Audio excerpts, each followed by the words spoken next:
की तरह, कच्चे से धागे टूटी सांस की तरह। कैसे तोरे से चेहरों में हम अपनों को ढूंढे। ओ सैया वे तेरी दुनिया में एतबारी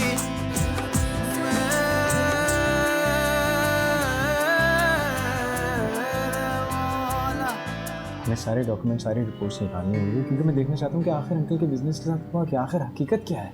तुम परेशान मत हो, भाई साहब बिल्कुल ठीक हो जाएंगे, बिल्कुल पहले की तरह। अम्मी, मैंने अब्बू को खो दिए, मैं ताया अब्बू को नहीं खो सकती। जब आपने हार मान ली थी तो आपने सब कुछ क्यों कहा? हार तो मैंने तब मान ली थी ना, तो मैंने ये सोच लिया था कि हाँ मैं समीर से शादी कर लूँगा, लेकिन उसके बाद मैंने ये फैसला कर लिया था कि चाहे कुछ भी हो जाए मैं समीर से शादी नहीं करूँगा। और ये भी फैसला कर लिया था कि अगर शादी करूँगा तो सिर्फ तुमसे।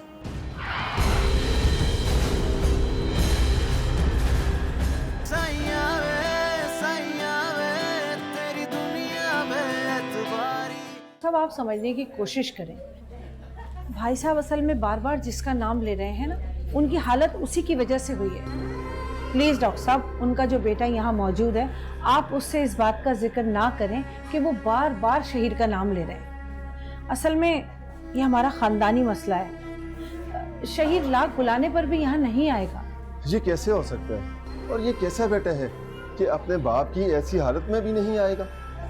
डॉक्टर साहब, शहीद ऐसा ही बेटा है, उसकी वजह से माँ बाप ने पता नहीं कितने दुख उठाए।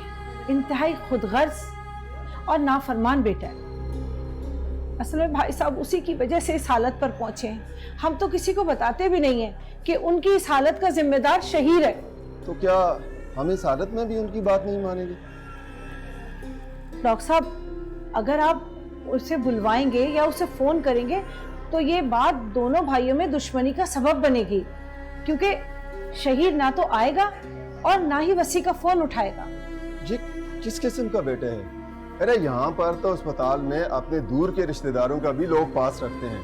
पास तो तब रखा जाता है जब रिश्ता समझा जाए, और शहीद तो सारे रिश्ते खत्म करके चला गया है। उसे भाई साहब की सेहत और जिंदगी से कोई सरोकार नहीं है। फिर तो मैं यही कहूँगा कि आप सब उनके लिए दुआ करें। वो तो मुसलसल अपने बेटे को पुकार रहे हैं, और हमें ये उम्मीद थी कि अगर उनका बेटा आ जाएगा तो शायद वो रिव्यू कर सकें। डॉक्टर साहब, आप कोशिश करें, उसका आना तो नामुमकिन है। वैसे हम सब दुआएं कर ही रहे हैं। ठीक है। देखिए डॉक्टर साहब, वसी को हरगिज पता नहीं लगना चाहिए कि ये सब बातें मैंने आपको बताई हैं। मैं इसलिए आपको ये सब बातें बता रही हूँ कि आपको उनका इलाज करने में आसानी हो जाए। जो आप बेहतर समझे वो कर सकें। ठीक है।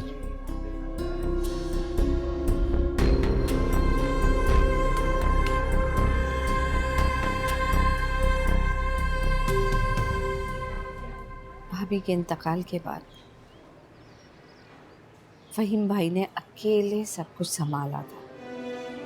घर की एक एक जिम्मेदारी, हत्ता कि नदीम भाई का भी साथ दिया।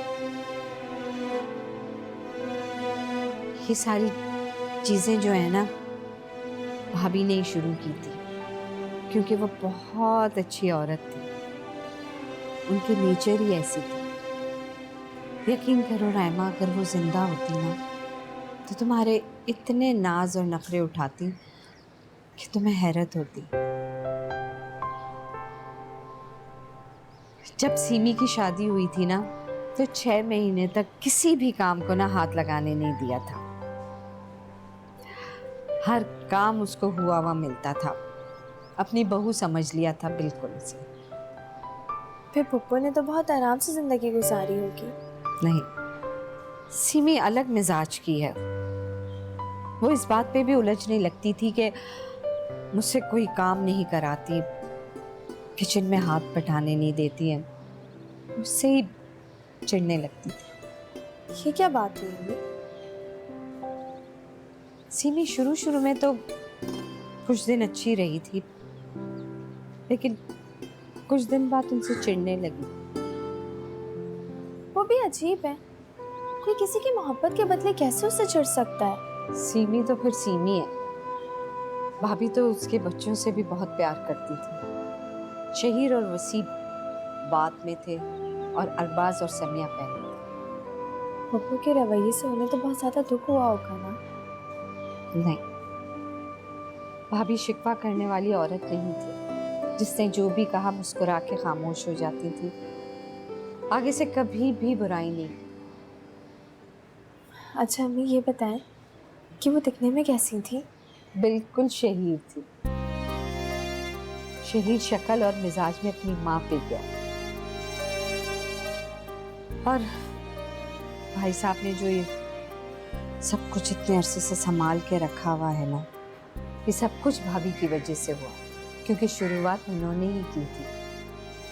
इतना अच्छी तरह भाई साहब ने सबको संभाल के रखा हुआ है कि मैं अभी भी भाभी को याद करती हूँ ना, तो मेरा दिल भर आता। अगर वो अभी जिंदा होती ना, तो मैंने कहा ना कि तुम्हारे कितने वो लाड उठाती, तुम सोच भी नहीं सकती। बस अल्लाह उन्हें जन्नत नसीब करे। इतनी अच्छी औरत बहुत कम होती है।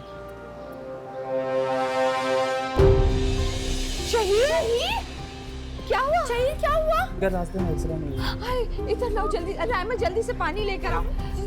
आराम से बेटा। यहाँ लिटा दे, यहाँ लिटा दे। यहाँ आप लोग की बहुत बहुत मेहरबानी भाई साहब। रायमा जल्दी ला पानी। शहीद रायमा। जी जी अम्मी ये ले।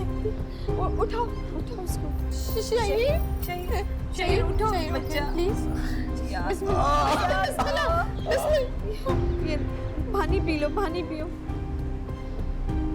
ये हुआ क्या है शहीर? कैसे हुआ एक्सीडेंट तुम्हारा? फोन तो करो। कहाँ तुम पकड़ो, मैं फोन लेकर आ रही। शहीर हुआ क्या बताए ना। शहीर हम ठीक है ना? अच्छा पीछे टेक लगा लो, आराम से बैठ जाओ, आराम से। मैंने फोन कर दिया डॉक्टर को फोन कर दिया। कहाँ लगी है?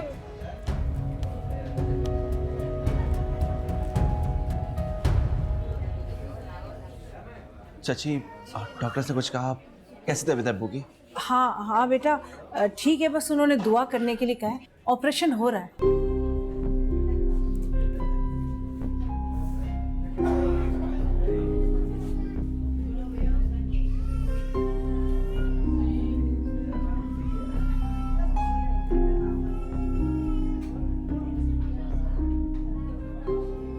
उसी बेटा हिम्मत मत हारो। भाई साहब की असल ताकत तो तुम हो, और तुम यूं कमजोर हो गए तो उन्हें हिम्मत कौन देगा? हाँ तुम्हारे अलावा उनका है ही कौन? बेटा हौसला रखो। और डॉक्टर्स भी यही कहेंगे कि हमें भाई साहब के विल पावर को बढ़ाना होगा। इस तरह उनकी हिम्मत और हौसला बढ़ेगा, तो उसमें हम लोगों को उनकी मदद करनी है ना बेटा।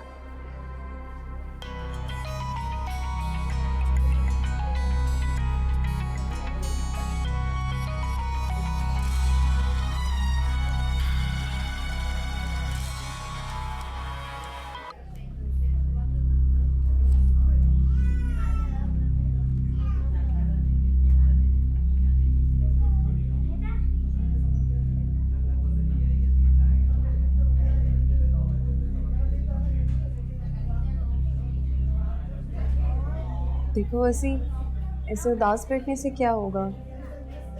हमें तो हौसला रखना चाहिए। ताया वो तो खुद इतने हिम्मत वाले हैं, हमें उनसे कुछ सीखना चाहिए। कुछ कहो, क्या मेरे हौसला देने से तुम्हें कोई फर्क नहीं पड़ता? सब इंशाल्लाह ठीक हो जाएगा।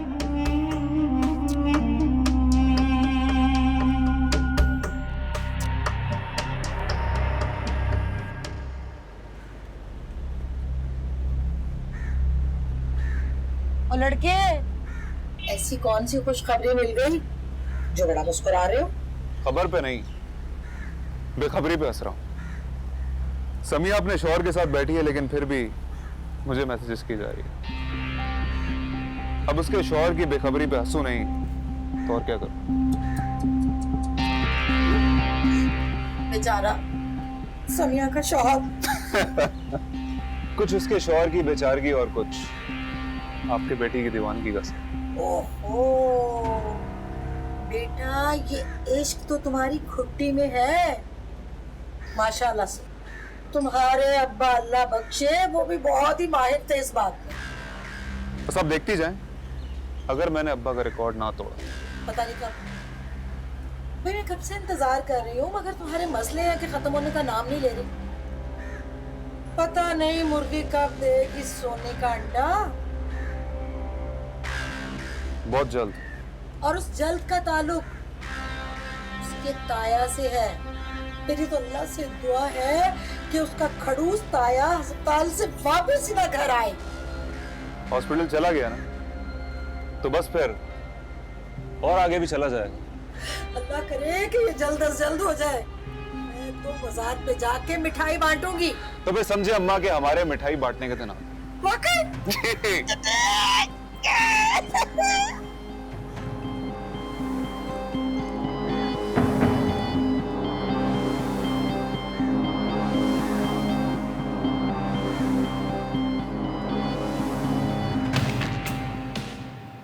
शहीद, मुझे इस बात पे हैरत है बेटा कि फ़हीम भाई को हॉस्पिटल ले जाना पड़ा और तुम्हें किसी ने इत्तला भी नहीं दी। हो सकता है अब्बू ने मना किया हो, क्योंकि मैं जानता हूँ कि वैसे ऐसा नहीं कर सकता। हाँ, हो सकता है। वैसे कोई इत्तला है तुम्हें कि फ़हीम भाई की कैसी तबीयत है? नहीं नहीं आंटी। वैसे तुम्हें इस हाल में बाहर जाना भी नहीं चाहिए। मैं तो हॉस्पिटल ही जा रहा था कि मेरी पसलियों में दर्द हो रहा है कि मैं घर आ गया। तुमने बहुत अच्छा किया, वरना तुम्हें इस हाल में देख के तो फ़हीम भाई और परेशान हो जाता। लेकिन अम्मी, हम अंकल को इस हालत में इस तरह अकेले नहीं छोड़ सकते। वहाँ वसी अकेला है, कैसे सारे मामलात को अकेले हैंडल करेगा? वसी तो छोटी छोटी बातों पे घबरा जाता है। वो वाकई ये सारी सिचुएशन अकेले हैंडल नहीं कर सकता। मुझे वहाँ जाना चाहिए। नहीं चाहिए, आप वहाँ नहीं जाएंगे। आपकी हालत ऐसी नहीं है। अभी मैं क्या करूं? कुछ ना कुछ तो करना है मुझे। कुछ समझ नहीं आ रही, कोई रास्ता ही नहीं नजर आ रहा। क्या करूं? मैं जाऊंगी उनके पास। क्या?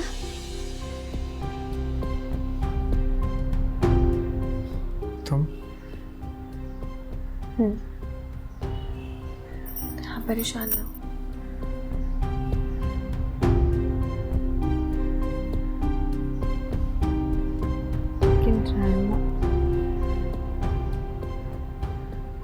समिया अभी भी अपने अब्बू की मौत और अस्पताल की यादों से नहीं निकली। उसे ये सब बहुत ज़्यादा याद आता है, जिससे उसकी हालत बिगड़ जाती। अभी भी उसकी हालत ऐसी थी कि अगर वो यहाँ ज़्यादा देर रुकती तो मैं उसे संभाल ना पाती। वो अब्बू से इतनी अटैच लगती तो नहीं है। ये तो तुम्हें लगता है ना, वरना वो भाई साहब को पहले भी नदीम से बढ़कर ही समझती थी, और अब वो भाई साहब को अपना सब कुछ मानती। वो अब्बू को इतना मर्तबा देती और मुझे लगा कि उसे हमारी कोई परवाह ही नहीं है। अगर परवाह ना होती तो इतनी बेइज्जती और रुस्वाई के बावजूद तुमसे निकाह ना करती। ये सब तो उसने भाई साहब की हुक्म की ताबेदारी में किया है। वो सबका प्यार अपने दिल में छुपा के रखती, वो दिखावा नहीं करती, ना चिकनी चुपड़ी बातों से लोगों को अपनी तरफ खींचती है। मैं तो खुद हैरान हूँ, खुद शॉक्ड हूँ कि वो भाई साहब को इतना प्यार करती है। मुझे अब पता लगा। एक तरफ समिया और अरबाज जिन्हें अब्बू की बहुत परवाह, और एक तरफ शहीर है जिससे ऑफिस से सब कुछ पता भी चल गया, लेकिन उसने पलटकर फोन तक नहीं किया। शहीर ऑफिस आया था? जी। क्यों? पता नहीं, ज्यादा डिटेल नहीं ली मैंने। मुझे तो अफसोस ये हो रहा है कि उसने सब कुछ जान कर भी पलटकर फोन नहीं किया। अगर उसे भाई साहब की इतनी परवाह होती तो वो ये सब करता? अब मुझे अंदाजा हो गया कि शहीर की जिंदगी में सिर्फ अपनी परवाह है, अब्बू की तो कोई परवाह ही नहीं है उसे। मैंने उसे फोन भी किया लेकिन उसका फोन ही बंद है। अरे फोन यूं बंद नहीं होते बल्कि बंद किए जाते हैं। उसने सोचा होगा कहीं बाप की बीमारी में हनीमून डिस्टर्ब ना हो जाए, इसलिए बेहतर है कि फोन बंद कर दो। आखिर को पसंद की शादी है ना। मुझे शहीर से ये उम्मीद नहीं थी। उसे अपनी खुशियों की ज्यादा परवाह है। उसने अब्बू की मोहब्बत तो बुला दी। अरे बेटा, ये उन दोनों माँ बेटियों के जादू का असर है, इतनी जल्दी खत्म होने वाला नहीं है। क्यों नहीं समझ रहे तुम? सब ठीक हो जाएगा।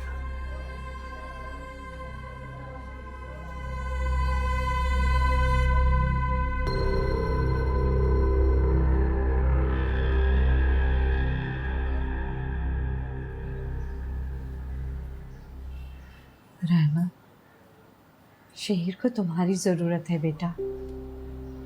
देखो ना बच्चे को कितना तेज़ बुखार हो रहा है। मम्मी मैं क्या करूं? मेरा वहाँ जाना ज़रूरी है। मुझे नहीं पता कि अंकल की तबीयत कैसी है। वहाँ पे तो और भी लोग होंगे, वहीम भाई के साथ वसी हो गया, लेकिन यहाँ पे तुम्हारे सिवा कौन है?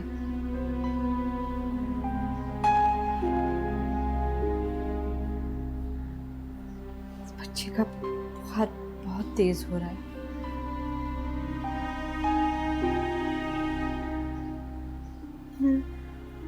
आप सही कह रही हैं। आपकी खुद तबीयत ठीक नहीं है, आप कैसे उनका ख्याल रखेंगी? बेटा, मुझे तो डर लग रहा है कि चोट की वजह से इसका बुखार खतरनाक हद तक ना बढ़ जाए। हमें इसका बुखार को किसी भी तरीके से कम करना होगा। मैं तो बहुत परेशान हो रही हूँ इसकी वजह से। अब्बू, शहीर, अब्बू, शहीर, शहीर बेटा, शहीर, शहीर, इतना तेज बुखार हो रहा है। रहमा, डॉक्टर को फोन करो जल्दी से बेटा। जी अम्मी, जल्दी से फोन करो। मैं इसीलिए परेशान हो रही थी कि इसका बुखार ना बढ़ जाए ज्यादा। शहीर, शहीर, रायमा, जल्दी से एक प्याले में ठंडा पानी भी लेकर आ पट्टी के साथ। शहीर, ओह,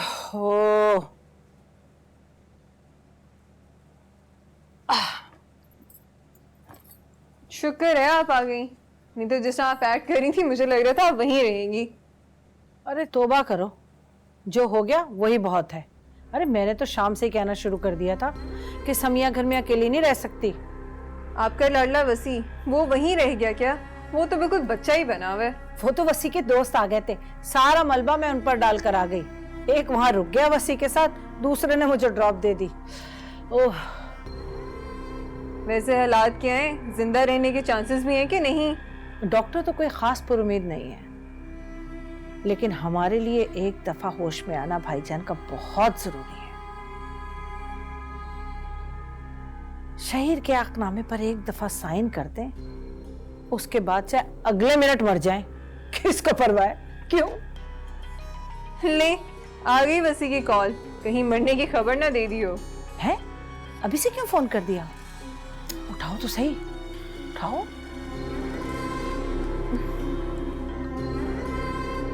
हेलो वसी, क्या हुआ? तुम रो क्यों रहे हो?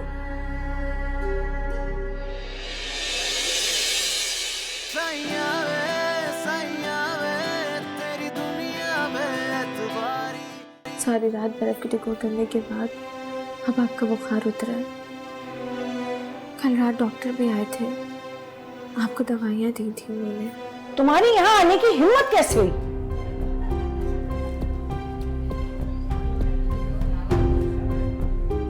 मैं और शहीद अंकल की तबीयत की वजह से बहुत परेशान थे